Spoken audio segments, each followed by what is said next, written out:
ரெண்டு நெஞ்சம் பேசுதே கண் பார்வை மெல்ல தூண்டி வீசுதே.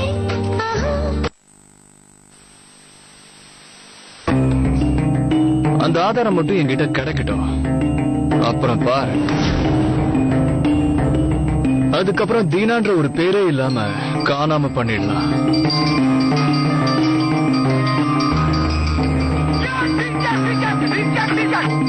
தர்ணி, சொல்லு, எத்தனை மெசேஜ்?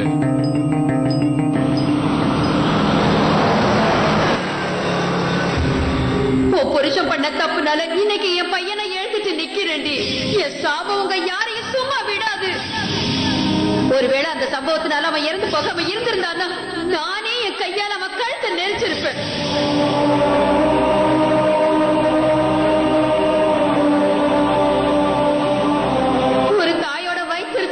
கட்டிக்கிட்டீங்க. சத்தியமா சொல்றேன், உங்க குடும்பத்துல யாரும் நல்லா இருக்க மாட்டீங்க. நீங்க யாரும் நல்லா இருக்க மாட்டீங்க. உண்மை தெரிஞ்சு இப்படி எல்லாரையும் ஏமாத்துறீங்கல்ல, இதெல்லாம் ஒரு பொழப்பா?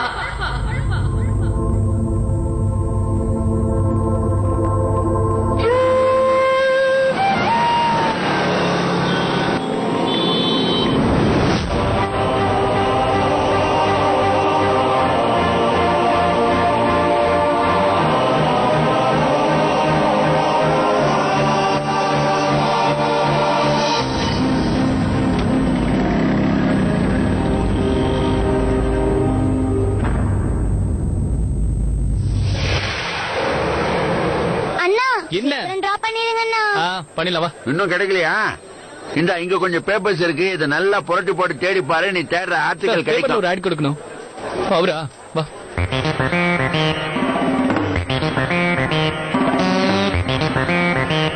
ஐயா வணக்கங்க ஐயா.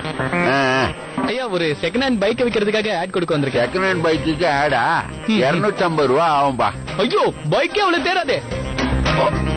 இவ்வளவு பணம் கொடுத்து ஆட் கொடுத்ததுக்கு அப்புறம் அந்த பைக் யாரும் வாங்கினா என்ன பண்றது? அதை பத்தி எல்லாம் நாங்க எதுவும் சொல்ல முடியாது, அதுக்கு கேரண்டி தர முடியாது. எந்த விதமான ஆடு கொடுத்தாலும் போடுவோம். வாங்குறது, விற்கிறது, கல்யாணத்துக்கு ஆடு கொடுக்கறது. எப்படி ஆடு கொடுத்தா உங்க வேலை முடியல? இதுல ரொம்ப வருஷமா இருக்கிறேன். ஆடை கொடுத்துட்டு போங்க, உங்க வண்டி எப்படி விற்கிறதுன்னு மட்டும் பாருங்க. இந்த அப்புறம் எனக்கு பிடிச்சிருக்கு. 100, 200, 220, 230, 240, 250 இந்தாங்க ஐயா. சரி சரி தம்பி, முதல்ல எல்லா டீடைல்ஸையும் எழுதி கொடுத்துட்டு போங்க. முதல்ல வண்டி மாடல் என்னன்னு எழுது. என்ன விலைக்கு வந்தா கொடுப்பீங்க, உங்க அட்ரஸ் என்ன, எல்லா டீடைல்ஸையும் எழுதுங்க. அப்படியே உங்க போன் நம்பரே எழுதுறேன். நீ பாத்துக்கிட்டே இரு. நம்ம ஆடை பார்த்துட்டு எத்தனை பேர் போட்டு வர போறாங்கன்னு.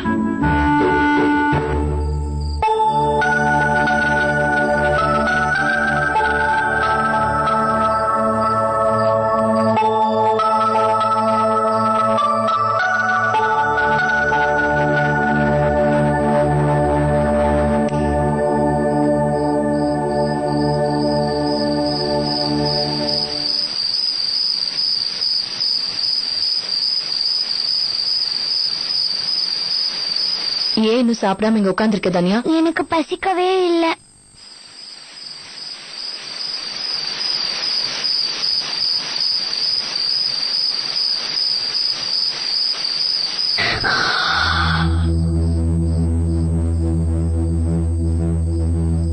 நீங்க சாப்பிட்டீங்களா?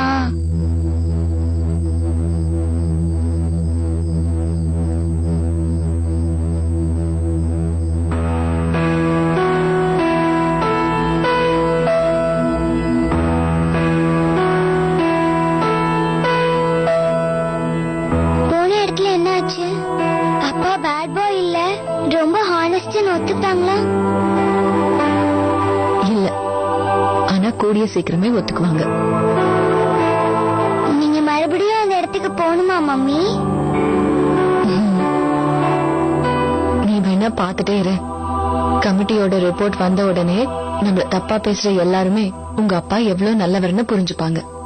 அப்படின்னா மறுபடியும் கோர்ட்டுக்கு போவீங்களா? உங்களுக்கு ரொம்ப கஷ்டமா இருக்கும்ல?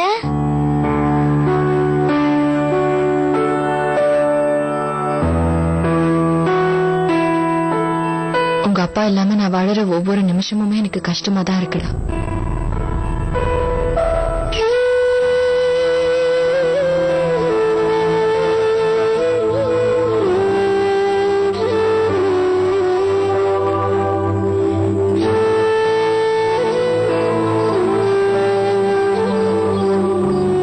அவர் இருந்திருந்தா அப்பா திரும்ப வரணும்.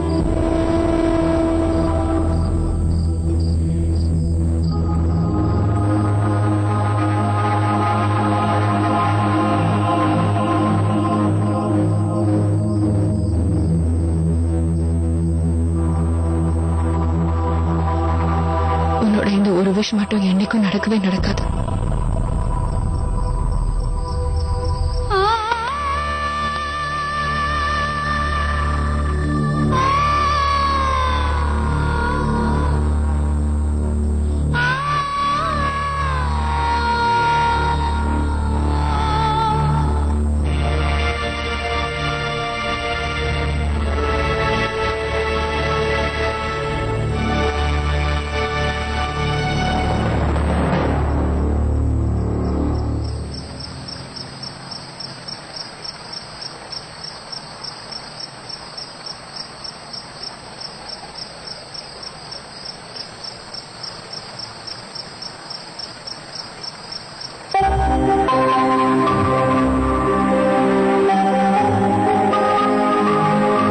உங்க அப்பா இல்லாம நான் வாழற ஒவ்வொரு நிமிஷமுமே எனக்கு கஷ்டமா தான் இருக்குடா. அப்பா திரும்ப வரணும். உன்னோட இந்த ஒரு விஷ் மட்டும் என்னைக்கும் நடக்கவே நடக்காது. இந்த மாதிரி தான் நீ வாழணும்னு ஆசைப்பட்டியா? உனக்குன்னு ஒரு குடும்பம் இருந்தா நீ சந்தோஷப்பட மாட்டேன்? உண்மையை சொல்லு.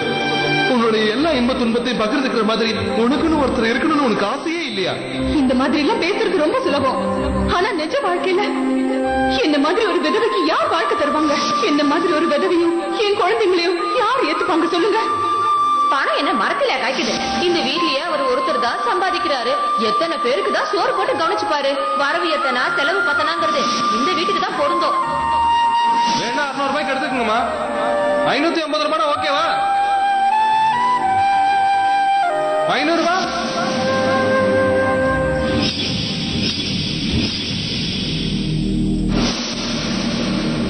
எந்த விதமான ஆடு கொடுத்தாலும் போடுவான். வாங்குறது, விற்கிறது, கல்யாணத்துக்கு ஆடு கொடுக்கறது. எப்படி ஆடு கொடுத்தா அவங்க வேலை முடியல.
டீடைல்ஸும் அட்ரஸும் எழுதியாச்சு.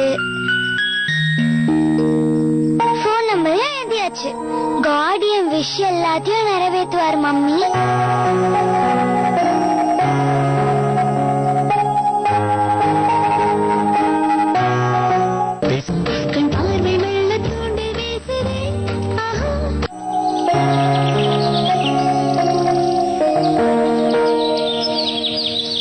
அப்படியா?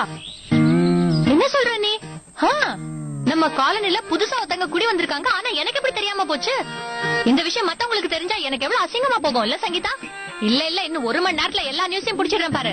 அவங்க யாரு, எங்க இருந்து வந்திருக்காங்க, எத்தனை பசங்க, என்ன வேலை செய்யறாங்க, ஏன் வந்திருக்காங்கன்னு தெரிஞ்சுக்கிட்டு வந்துடுறேன். நீ முதல்ல போன வை, நான் உடனே வெளியில போகணும். அவங்க வேற புதுசா வந்திருக்காங்க. இந்த கூலிங் கிளாஸ் போட்டுட்டு போனாதான் கெத்தா இருக்கும். மத்தவங்களுக்கு எல்லாம் தெரிஞ்சிருக்கு, எனக்கு தெரியாம போச்சே. இல்ல, நம்ம காலனிக்கு புதுசா குடி வந்திருக்காங்க. அவங்கள பாக்க போறேன். வெறும் கையோட போலாமா? லட்டு எடுத்துட்டு போறேன்.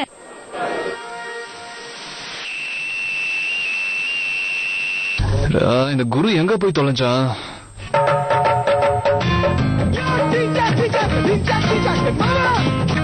தரணி சொல்லு. குருவாதான் இருக்கும். நீ சொல்லுப்பா.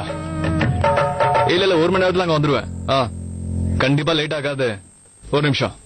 ஏய் சொல்றேன்ல குரு, காஃபி போடு. தரணி ஆபீஸ்ல வந்து பேசுறேன்னா விட நான் படுத்துறேன். Hello sir.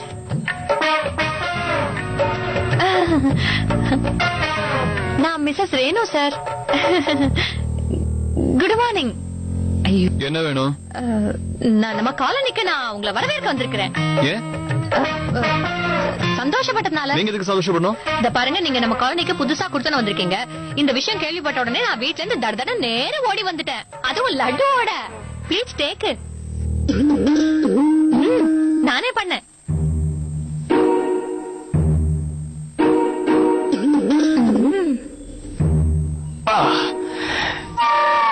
சரி, நான் இந்த காலனிக்கு வந்ததுக்கு நீங்க எதுக்கு இவ்வளவு சந்தோஷமா இருக்கீங்க?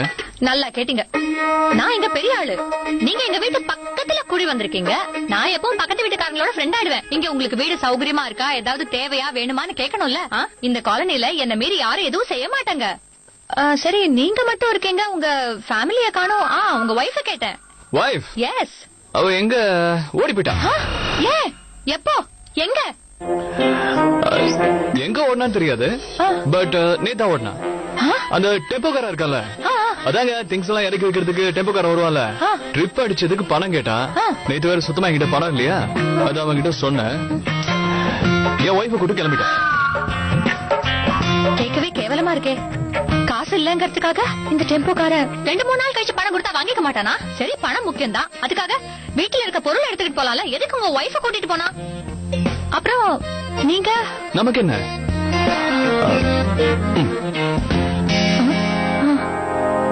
ஒவ்வொரு நாளைக்கும் ஒவ்வொரு வைஃப வீட்டுக்கு கூட்டு வரலாமான்னு யோசிக்கிறேன். என்னது ஐடியா? சூப்பரா இல்ல? அது என்னன்னாங்க, எனக்கு நைட்ல பாத்தீங்கன்னா தனியா படுத்தா தூக்கம் வராது, யாராவது கூட இருக்கணும். ஒருவேளை நீங்க, ஐ மீன் உங்களுக்கு யாராவது தெரிஞ்சவங்க இருந்தா, அதாவது நம்ம காலையில ஏதாவது நல்ல ஐட்டமா இருந்துச்சுன்னா. நான் அந்த மாதிரி பொம்பளை எல்லாம் கிடையாது. அட கேங், இப்படி பயந்து சக்கா வாங்குறீங்க. ஒரு பக்கத்து வீட்டுக்காரனுக்கு இந்த சின்ன உதவியை கூட நீங்க பண்ணக்கூடாது. முடியாது. இந்த கமிஷன்ல கொஞ்சம் எக்ஸ்ட்ராவா வேணும்னா கூட கேட்டு வாங்கிக்கங்க. பாத்துங்க, தனியா தூங்க விட்டுறாதீங்க. ஹலோ நெய்பர், அந்த லட்டு கொடுத்துட்டு போலாம்ல. அலையறத பாரு.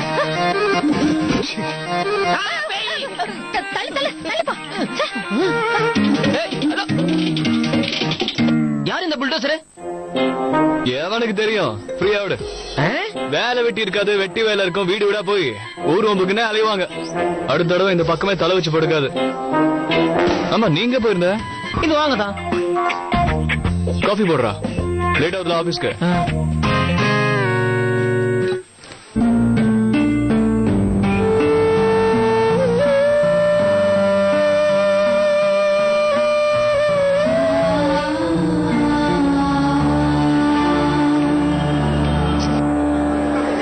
சொல்டா, எத்தனை மணிக்கு? 2 மணியா? Okay, ton.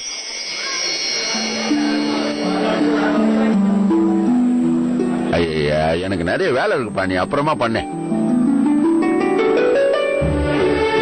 அங்கிள், எனக்கு இந்த ஆட் பேப்பர்ல வரணும். எல்லாத்தையும் நான் இதை எழுதியிருக்கேன். இந்தாங்க, அதுக்காக.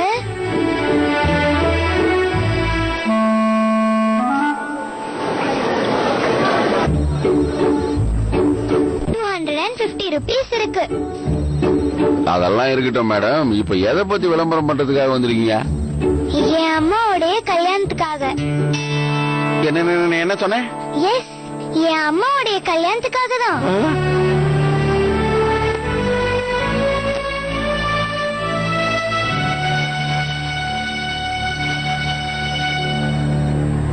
மீனா அமர், வயசு 28, விதவை, ஏற்கனவே குழந்தைகள் 2 உள்ளது. தன்யா 8 வயது, ஆதித்யா 6 வயது. மிகவும் அழகாக இருப்பாள், நல்லவள். வீட்டு வேலை அனைத்தும் செய்ய தெரியும், சமையலும் நன்றாக செய்வாள், இங்கிலீஷும் தெரியும், நன்கு படித்தவள். தொடர்பு கொள்ள வேண்டிய முகவரி நம்பர் 24 விஸ்வேஸ்வரன் இல்லம், இண்டோர். இந்த ஆடை கொடுக்குவாமா வந்த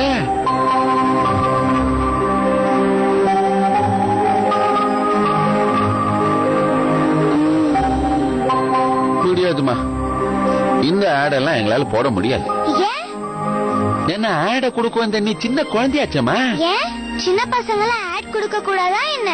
இல்ல, நாங்க ஏத்துக்க மாட்டோம். அதுலயும் இந்த மாதிரி ஆடை போடவே முடியாதுமா. அப்படி இத போடணும்னா ஒண்ணு உங்க அம்மாவை கூட்டிட்டு வா, இல்ல வீட்டுல இருக்கிற யாராவது பெரியவங்களை கூட்டிட்டு வா. புரிஞ்சுதா? அங்கிள், உங்களுக்கு ஒரு விஷயமே புரியல. நான் என் அம்மாவை சர்ப்ரைஸ் பண்ண போறேன் அங்கிள். அடடா, சர்ப்ரைஸ் கிர்ப்ரைஸ் எல்லாம் எனக்கும் புரியுது. ஆனா அதை இந்த மாதிரி விஷயத்துல பண்ணக்கூடாது. அங்கிள், என்கிட்ட இன்னும் கூட பணம் இருக்கு. இந்தாங்க, இதையும் என்ன எடுத்துக்கோங்க.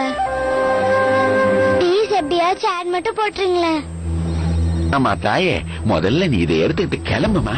இந்தா, நீ கொண்டு வந்த காசு தயவு செஞ்சு இடத்த காலி பண்ணு. திரும்பி வீட்டுக்கு போறதுக்கு வழி தெரியுமா, இல்ல நான் கொண்டு வந்து விடவா? அங்கிள் ப்ளீஸ் அங்கிள், எனக்காக ஆட் போடுங்க அங்கிள். எல்லாத்தையும் தெளிவா சொல்லிட்டேன். முதல்ல நீ கிளம்பு. எத்தனை தடவை சொல்றது? நீ கிளம்பு, போ. போங்கறல, நேரா வீட்டுக்கு போனோம். காலையில இருந்து வேலையே ஒழுங்கா ஓடல. குமார், அந்த பயில எடுறா. பேசாமல் ரெண்டு நெஞ்சம் பேசுதே.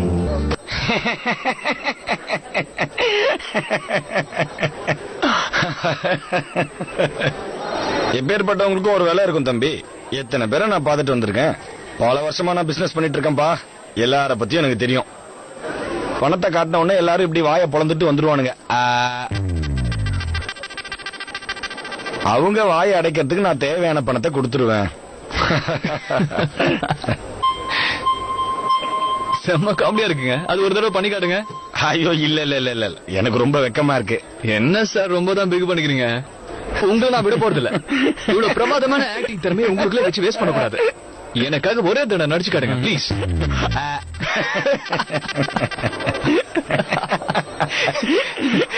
ஒரு கடைசியா ஒரே தடவை பண்ணி காட்டுங்க பாக்கலாம். சரி, இவ்வளவு தூரம் நீ ரிக்வெஸ்ட் பண்ணி கேட்கறதுனால நான் பண்றேன். இதே மாதிரி ஒரு ஆபீஸ்க்கு நான் ஒரு நாள் போயிருந்தேன். அங்க பணத்தை பார்த்த உடனே ஒருத்தன் இப்படி வாய போலாம்.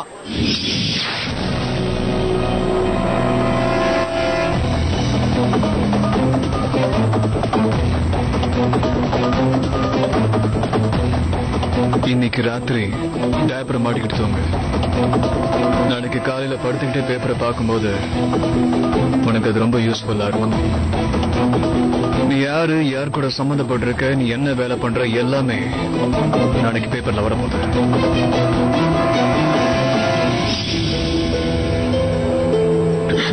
மோகன் சார், நான் சொன்னதை மனசுல வச்சுக்காதீங்க.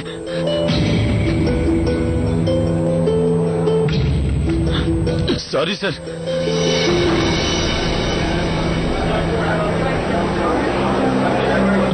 கலகிட்ட மோகன் எப்படி பயந்து ஓடனு பார்த்தல. இந்த மோகன் பிரசாதைய வேலைக்கு வாங்க பாக்குறான். இவனை விட பெரிய பெரிய கொம்பனுங்களா ட்ரை.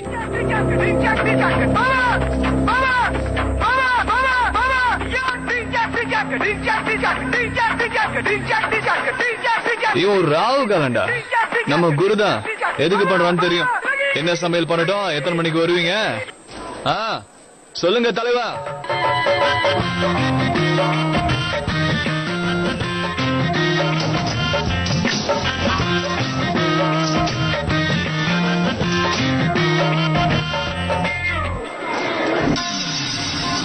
ஏண்டா திடீர்னு அழற? நீ அழலையா?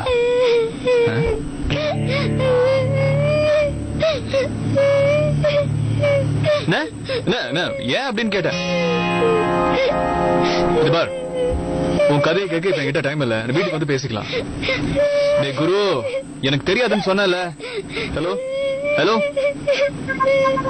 நல்லது. அவன் தொல்லை தாங்காம நெட்வொர்க்கே கட் ஆயிடுச்சு.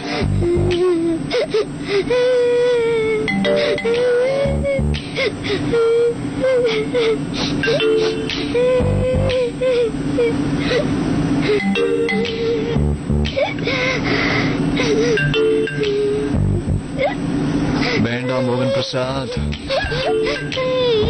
உணர்ச்சி வசப்பற்றாத. No no no no no. என்ன ப்ராப்ளம் உனக்கு? தோடா. ஏய்.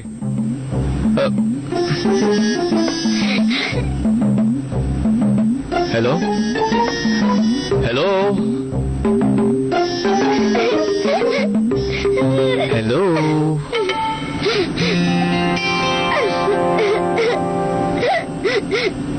எது கழுவுற? ஐயோ, இந்த உலகத்துல எல்லா பொண்ணுங்களும் இப்படியே தான் இருப்பீங்களா? எதுக்கு அழறான்னு கேட்டா இன்னும் அதிகமா அழ வேண்டியது. உனக்கு என்ன ப்ராப்ளம்ன்றத நீ சொல்லனா நான் எப்படி ஹெல்ப் பண்ண முடியும்?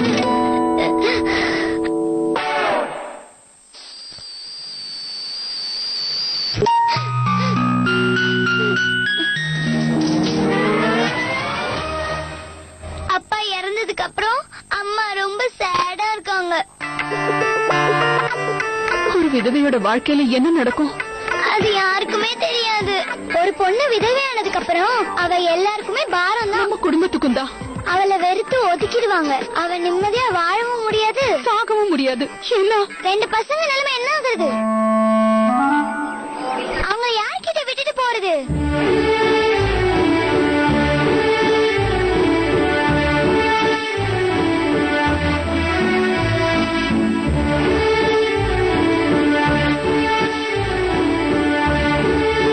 நாள்னா இதெல்லாம் நீயா பேசுற? இல்ல, என்னுடைய ஆவி. ஐயோ, நான் தான், வேற யாரா?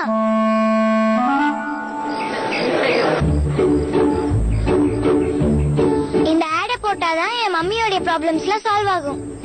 யாராவது அவங்களுக்கு உதவி பண்ணணும். அப்பதான் எல்லா மாசமும் உங்களுக்கு பணத்தோட டென்ஷன் இல்லாம இருக்கும். அப்பதான் அத்தோடைய பர்த்டேக்கு பேட் வாங்க டென்ஷன் இல்லாம இருக்கலாம். அப்புறம் எனக்கும் புது ஸ்கூல் ட்ரெஸ்ஸும் புது ஸ்கூல் பேக்கும் வாங்கலாம். யாரையும் கஷ்டப்படுத்தவும் வேண்டாம். அதுக்கப்புறம் தாத்தா கிட்ட, பாட்டி கிட்ட, மாமா கிட்ட, அத்தை கிட்ட திட்டு வாங்கவும் வேண்டாம். நான் என்னுடைய மம்மிக்கு ஹெல்ப் பண்ணணும்னு நினைக்கிறேன். இருக்கிற இரிட்டேட்டிங் ஆபீசர் என்ன சின்ன பொண்ணுன்னு சொல்லிட்டாரு. யாராவது பெரியவங்களோட வந்தாதான் இந்த ஆட போட முடியும்னு சொல்லிட்டாரு. இல்லனா இங்க வராதேன்னு திட்டாரு. அவர் சொல்றதுல என்ன தப்பு இருக்கு?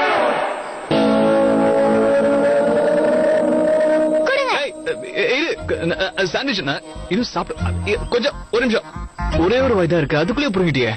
நல்ல பொண்ணு இல்ல, நான் சொல்றத கேளுமா ப்ளீஸ். அந்த பீஸ மட்டும் கொடுத்து. ஒரு விதவையா ஆனது என் அம்மாவுடைய தப்பா? அவங்க எதுக்காக தண்டனை அனுபவிக்கணும்? எல்லாரும் ஒரே மாதிரிதான். நம்மளுடைய சமுதாயத்துல ஒரு விதவைனா அவளுக்கு வாழ்க்கையே கிடையாதுன்னு முடிவு பண்ணிட்டாங்க. பிறந்தாலே பாவம் தான், காலம் பூரா கஷ்டப்பட வேண்டியதுதான். உங்களுக்கு இத பத்தி எல்லாம் என்ன கவலை? ஹெல்ப் பண்றேன்னு வெறும் வாய் மட்டும்தான். போகாத நில்லு. நான் சொல்ற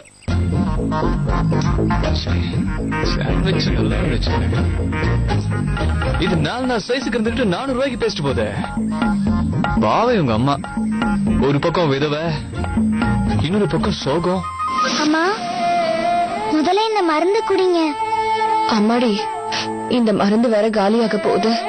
மறுபடியும் வாங்குறதுக்கு நம்ம கிட்ட காசு இல்லையே. இல்லடா மோகன் பிரசாத், இன்னைக்கு மட்டுமே அந்த குழந்தைக்கு ஹெல்ப் பண்ணலன்னா அப்புறம் உன்னால நிம்மதியா தூங்க முடியாதுடா. ஏய் ஏய் பாப்பா,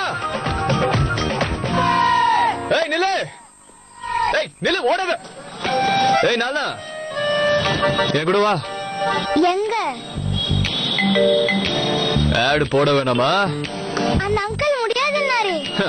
இந்த பத்திரிக்கையில எது போடணும் போடக்கூடாதுன்னு டிசைட் பண்றது ஐயா தான். ஐயோ, அந்த பொண்ணை விடாது போல இருக்க. உன்ன வேற இழுத்துட்டு வந்துருச்சா? முதல்ல அந்த ஆட பாத்துட்டு அப்புறம் சொல்லு. என்ன லிக்கர் ஆடா இல்லையா? ஆடா, சிகரெட்டுக்கு ஆடா இல்ல தம்பி, இல்ல மசாஜுக்கான ஆடா.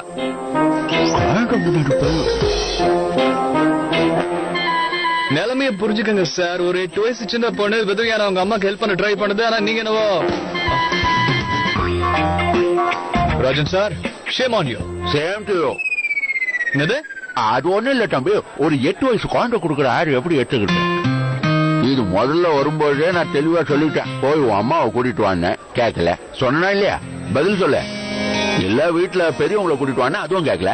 இந்த பொண்ணு சொல்றது கேட்டு ஆட போட்டான்னு வச்சுக்கா, பாஸ் என்ன பண்ணுவாரு தெரியல, என் சீட்டை கிழிச்சிருவாரு. இதான் பிரச்சனையா? அப்ப ஒரு வேலை பண்ணலாம். இந்த பொண்ணுக்கு நான் கார்டியனா இருக்கேன். அப்புறம் என்ன போட முடியுமா முடியாதா? போட்டுலாம் போடலாம்ல?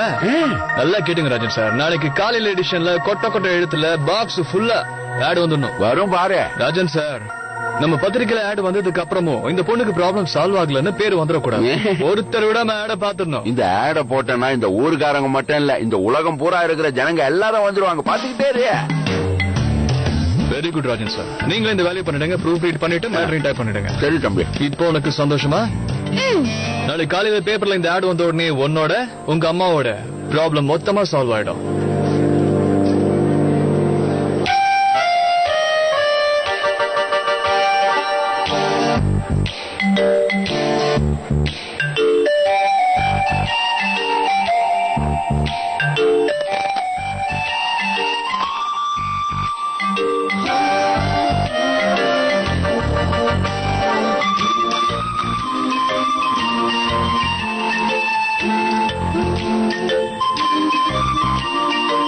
பேசாமல் ரெண்டு நெஞ்சம் பேசுது.